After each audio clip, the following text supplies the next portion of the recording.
my name's Louise and today we're going to talk about adding a new patient into the Dawn system. Now from the front screen here, we need to initially go into the patient view icon. Now what we recommend you do before you start adding a new patient into Dawn is just firstly check they're not already in the system. So what I'm going to do, I'm just going to firstly make sure this patient isn't in Dawn. I'm going to search on their last name here, hit search. And I can see there I have no records found, so I'm going to add them from scratch. Now to do that, I need to hit the blue New button at the bottom of the screen. And what this takes me to is something called a New Patient Wizard screen. Now you can see that the wizard contains 5 tabs along the top, and the first 2 tabs have little red exclamation marks on them.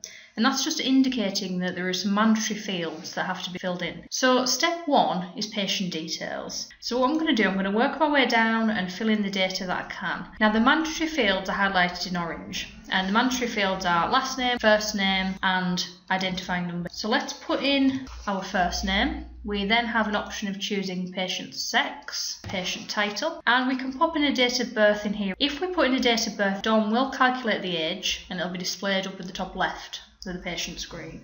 Now what I'm also going to do is I'm going to fill in the patient's unit number. Now this could be the patient's hospital number, it could be their MRN number.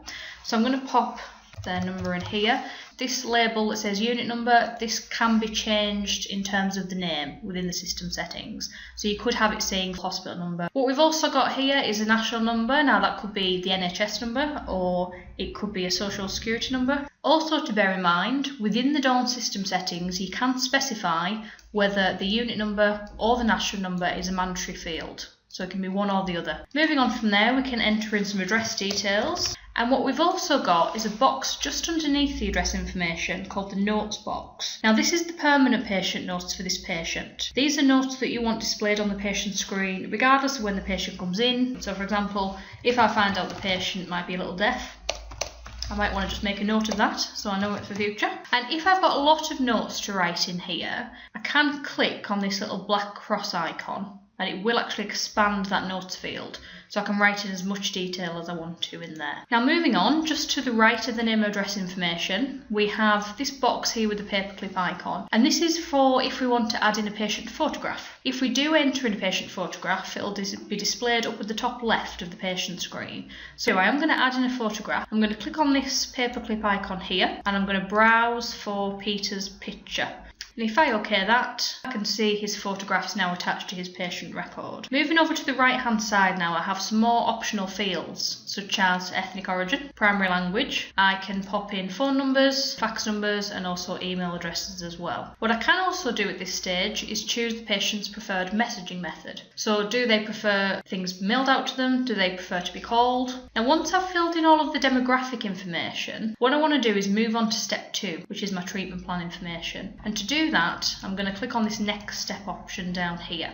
So now I'm on step 2. Again, all of the fields are mandatory, they're highlighted in orange. So all I need to do really is work my way down the list and fill in the information that I need to. So we've got primary diagnosis. If I scroll down, again, do bear in mind these lists are all configurable within the Dawn system. So what I have here and what you have in your system may be a little different. We can either scroll down to find the diagnosis we need, or if we know the first few letters of the diagnosis, if we just type it down here where the cursor's flashing, it'll narrow down our search. So let's choose DVT here. Next thing we come to is something called the AC therapy. Now by default, you can see Dawn has put the patient onto maintenance therapy, which means that when it can, Dawn will start suggesting doses of warfarin and next tests for this patient once an INR result is entered. We do also have an option here, if it's enabled or not, for induction. And we also have this AC therapy called manual/bridging. Now, if we come to a point during the patient's treatment where you don't want Dawn to actually suggest a dose of warfarin in the next test, there may be a reason, for example, the patient's coming up for a procedure or they're going through a period of instability, you can put them onto manual/bridging and Dawn won't make any suggestion and it'll be purely a manual option in terms of warfarin and next tests. Moving further down, we then have target range. And we also have regime as well. Now we have lots of different dosing regime types. We have things for warfarin, phenydione, etc. Again, these are configurable. So what you see in your system might be a bit different to what we've got here.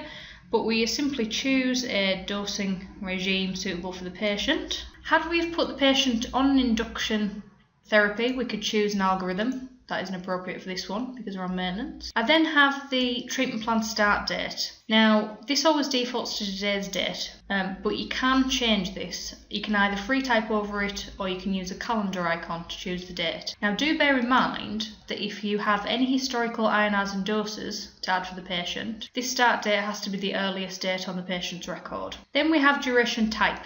Long-term or short-term. If it's short-term, we can put in our duration in terms of weeks and or days, and Dawn will calculate our end date. If it's long-term, those boxes will obviously go. Now, we've actually filled in everything that is mandatory. However, we might want to fill in a few more sections, and I'm just going to go through the rest. We have an option of entering in a first seen date, if that's different to the patient's start date. We have the option of choosing a preferred clinic.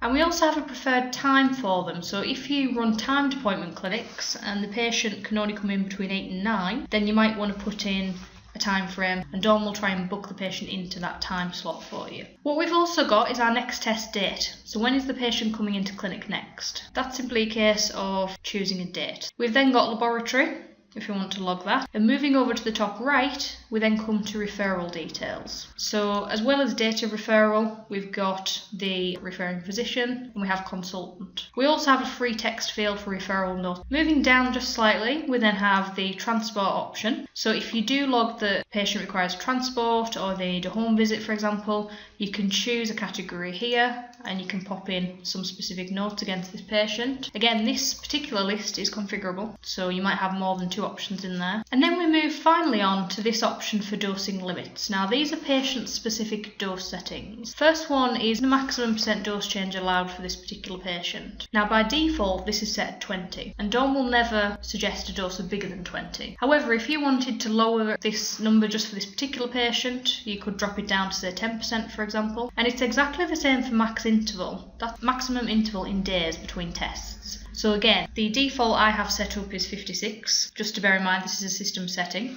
so your default might be different. But if, for example, this patient couldn't go any further than 7 days between tests, you could simply change this to 7, and Dawn would never suggest an interval of bigger than 7 days. Again, just to bear in mind, you can actually change these settings at any point during treatment as well, so they're not set in stone. Moving slightly down now, we're going to have a look at these radio buttons at the bottom. First one we've got is set the status of the treatment plan to be active, and all that means is that once I've entered all of the data I can for this patient, Dawn's going to create this patient, they're going to be active and going to be ready to be dosed. This is the default, but we do have some other options in here. We have one called set the status of the treatment plan to admitted. Now, being admitted in Dawn is like being suspended in that the patient isn't active as such. You're not going to be entering INRs and doses for them while we're admitted, but you know what's happening with their record. We also have a third option, which is set the status of the treatment plan to be active admitted. Now, that means that the patient has been admitted as an inpatient, but you're actually still dosing them. And the last option is decide later. This is quite useful for if, say, you've entered some of the details, such as the patient demographics,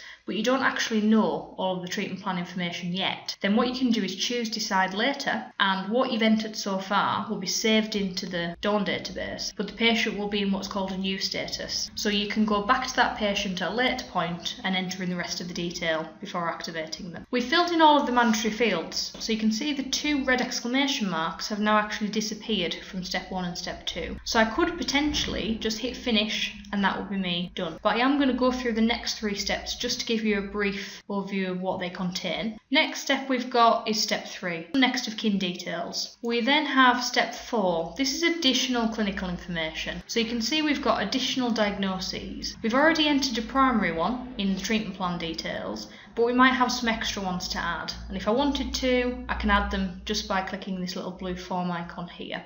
It's the same for allergies. If the patient has any allergies I want to log, and if the patient has any risk factors I want to log, I can add them here. In terms of risks, if you do add any risks against the patient, they will be displayed in red at the top left of the patient record.